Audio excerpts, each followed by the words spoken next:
Hey everybody, welcome back. So today we want to talk a little bit about why people are so afraid of snakes and go into a little bit of the cultural significance through the years of, how snakes have been viewed through different cultures, some of the reasons why people are so afraid of them now, and the way people look at them across the world. There's some really diverse views about our reptiles.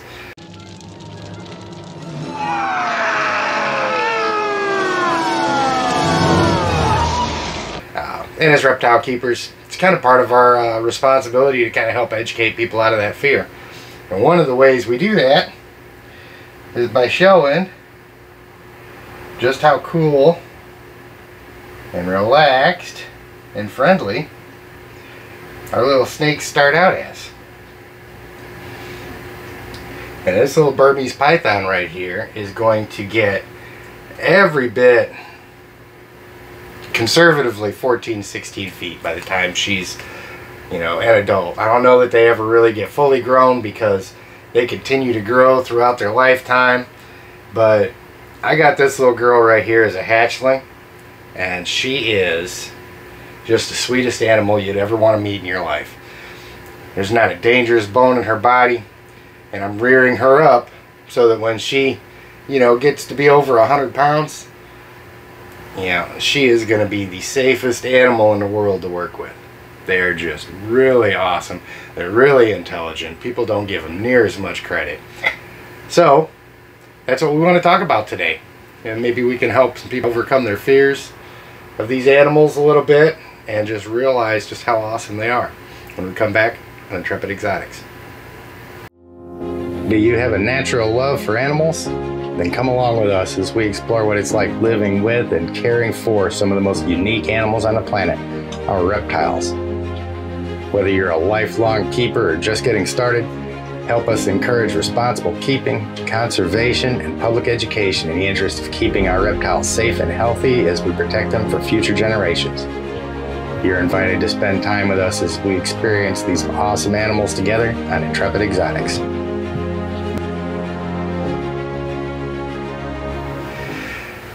So if we're going to talk about people being afraid of snakes, this is the one to be afraid of. This girl is a female motley reticulated python. She's roughly 3 years old, maybe a little bit older than that. But these snakes will get upwards of 25 feet long and over 200 pounds. You're not going to see very many of them that size, but they are really, really massive animals. So as snake keepers, we're going to find all kinds of different responses to our animals. Some people are just fascinated with them, and personally, I don't see how you can not be fascinated by them. They're just really awesome, really amazing animals.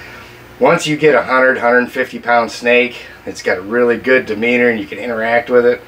Just amazing to work with. But needless to say, most people don't have a whole lot of exposure. And that's something that we wanted to kind of talk about today. You're going to find, with most things, if somebody's afraid of something, it's just the fear of the unknown. And in American culture, we have been conditioned to be scared to death of snakes from a really young age. And it's not necessarily always a bad thing, because you tell your kids to stay away from them, they'll kill you. And anything that you reinforce to a child, that's going to stick with them through their whole life. And it's really important that we do that, because if they're out playing in the woods or something and they see a snake, they're not going to be able to tell whether that is a rat snake or whether it's a copperhead. They're not going to know the difference. And so you've got to let them know, hey, you need to stay away from these things, they'll hurt you bad. But as you get older, you start to realize that there's so many different species, and when you're talking about snakes like this, these guys, they're just phenomenal pets, man. They really are. These retics are really intelligent. You can see she's really interactive. Absolutely love keeping these guys. Like I said, as keepers, a big part of our responsibility is to just educate folks on the animals that we keep. Kind of try and quell that fear a little bit. And as you can see, she's kind of done running around for a little while, and she's just kind of chilled out for me. So as I'm sure you guys know, a fear of snakes is something that is just bred into people. From a very young age, you're taught to fear them. As a child running around in the woods, you want to make sure they know to stay away from all snakes because they don't know how to handle them. They don't know which one's dangerous and which ones aren't. And you don't want them just running up and grabbing and picking them up. Now that being said, as we get older, we're expected to learn some things. And one of the things that we need to learn about snakes is that there are different species. Not all of them are dangerous. And some of them make really good pets. So when it comes to helping people get over their fear of snakes, there's a lot of stumbling blocks that we've got for folks that are really hesitant about them. One of which, of course, is upbringing, and it's reasonable to let your children know, hey, stay away from those things, they'll hurt you. And the reason why I say that is because there's an old trait to people that we are more prone to false positives than we are to false negatives. Our ancestors walking through the bush, right about the time they discovered fire, is if they hear a rustling in the grass, the only ones that would survive are the ones that automatically assumed that rustling was a predator and got out of there and got ready to deal with it. The ones that ignored it, that thought it was nothing, well, they didn't survive to pass their genes down. So human beings are really genetically predisposed to assigning agency to everything. Everything is worse than it actually is. Whether it is or not, that's the safest way to go, so that's the way we're going to look at it.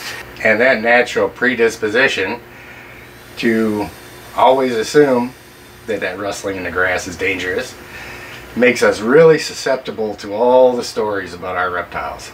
It goes all the way back to the stories everybody knows of Adam and Eve in the garden and people associating serpents with the devil and being evil creatures and so forth, and being punished by not having legs. And so there's a lot of different cultural ideas that work against us when we're working on educating folks about our animals. Now, I make a lot of videos about handling and things like that, and in all of them I mention the fact that these animals can be dangerous, and I've used the example before that I really like of soaking electricity. But it's around us every day, we all use it, and there are more people that die annually of electrical shock than there are of snakes. We've got Hollywood working against us.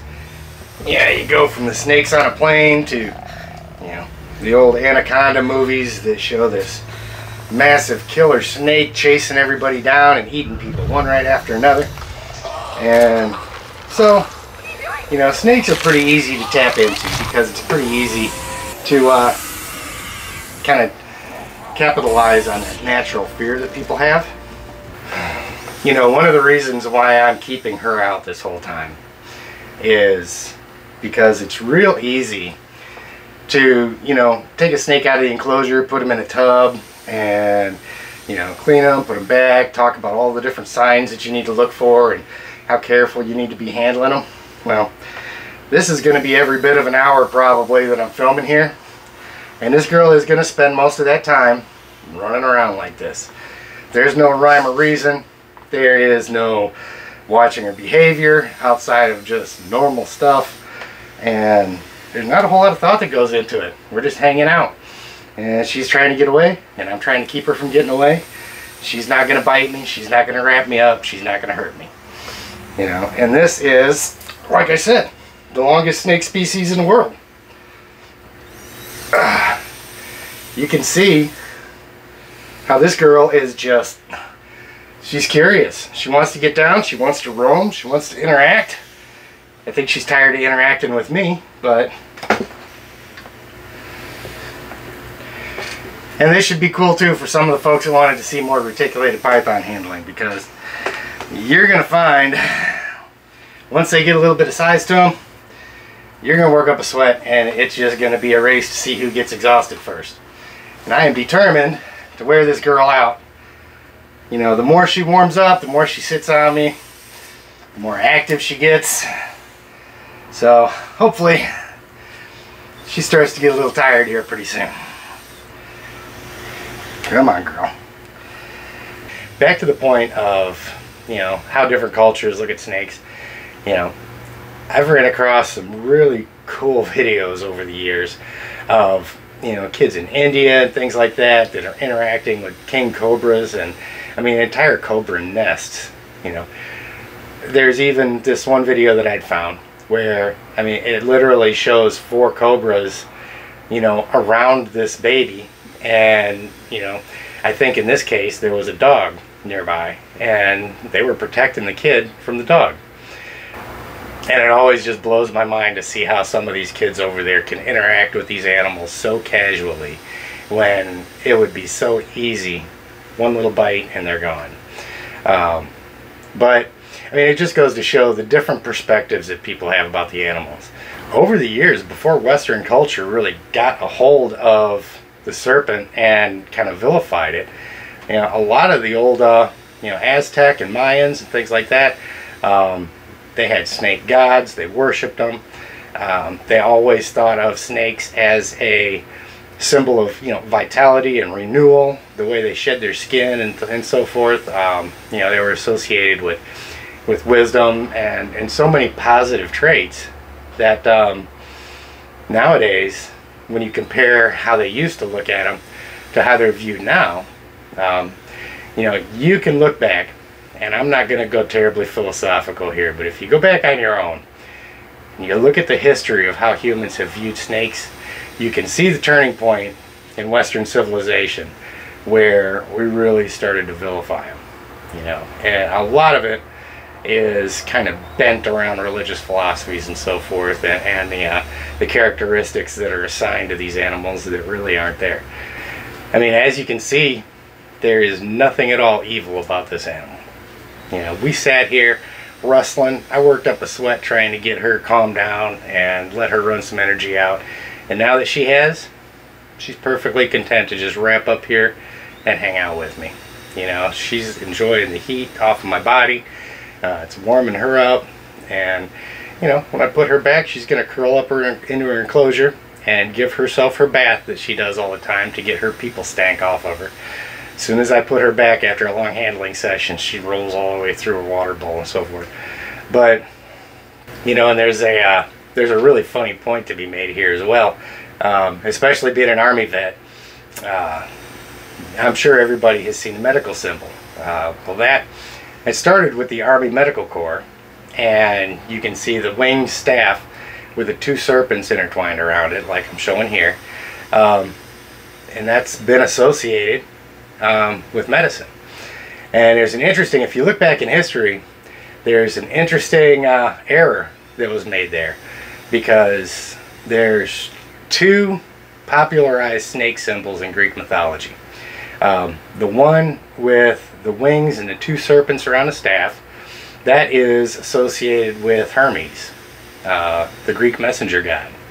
And that symbol is a symbol of commerce and cooperation. And the whole story behind that is Hermes was walking along and he seen 2 snakes fighting. He throws down his staff and they both wrapped around the staff and stopped fighting. So that's where the symbolism. What's the symbology there? Symbology? I'm sure the word you were looking for was symbolism. What is the Symbolism there. Let me explain it to you. So that's where that symbol came from. But, of course, that doesn't have anything to do with medicine. That symbol of Caduceus, as it's called, is associated with Hermes and commerce and so forth, when the actual symbol for medicine is a single serpent wrapped around a staff. And that's associated with a man by the name of Asclepius, who was thought to have had godlike healing powers. And the snake, because of its association with renewal and rebirth and so forth, kind of became his symbol. And then he ultimately, you know, through the culture was elevated to god status. So the staff of Asclepius, with the 1 snake around the staff, is actually the actual symbol for medicine, healing, and so forth. So the one that you see with the 2, although we've adopted it, the original meaning for that was different. But I mean, it just goes to show again, you know, how different cultures viewed snakes in such a different light than a lot of people do now. A couple misconceptions that you'll hear about snakes, you know, is they're slimy, they're mean, you know, they're just sizing you up, trying to figure out if they can eat you or not. And, you know, none of that can be further from the truth. Yeah, I mean, snakes are shiny just because of the nature of their scales, but I'm going to guess most of your cars are shiny too, and you don't refer to them as slimy. So there's no difference there. You know, snakes aren't slimy. They're smooth scaled animals. Some of them got keeled scales. They look a little rougher, you know, rattlesnakes, things like that. But, you know, there's nothing slimy about snakes. And us keepers, most of us tend to really stay away from the term aggressive because, you know, any of my snakes, I've ran into snakes that were defensive, that would come at you in a heartbeat. There's any number of reasons for that. If you pull one out of the wild, of course, they're going to be really defensive. They're going to want to fight because in the wild, it's always a fight for your life. But,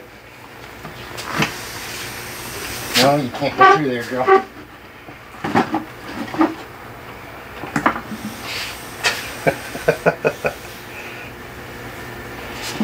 You're just being crazy. You got to chill. Come on.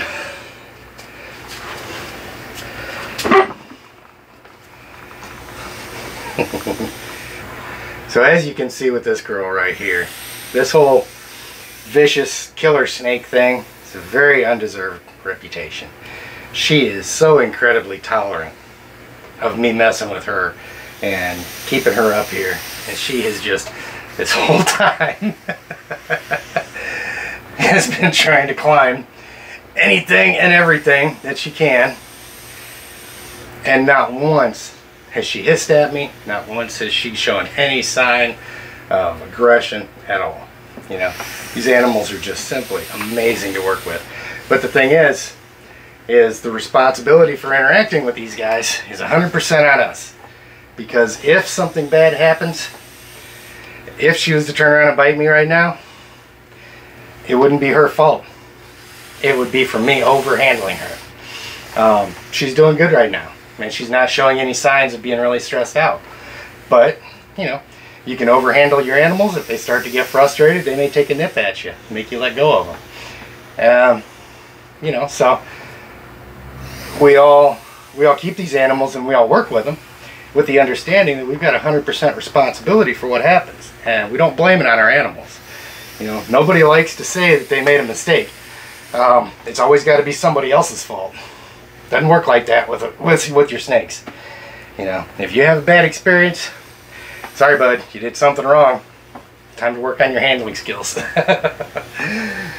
Oh.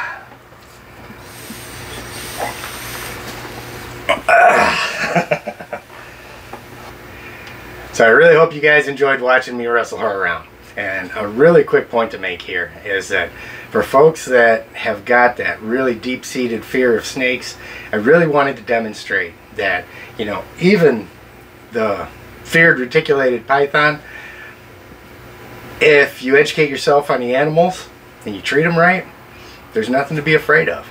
You know, sat here and wrestled that girl for the better part of an hour. She never once showed any signs of aggression or anything. They are safe animals to work with once you learn what to look for and what to do. And even if you don't have any interest in keeping snakes, if you don't have any interest in learning about them, one thing that us as keepers ask folks to do is that we understand not everybody is going to want to do everything. Not everybody is going to care about the animals that we have and so forth.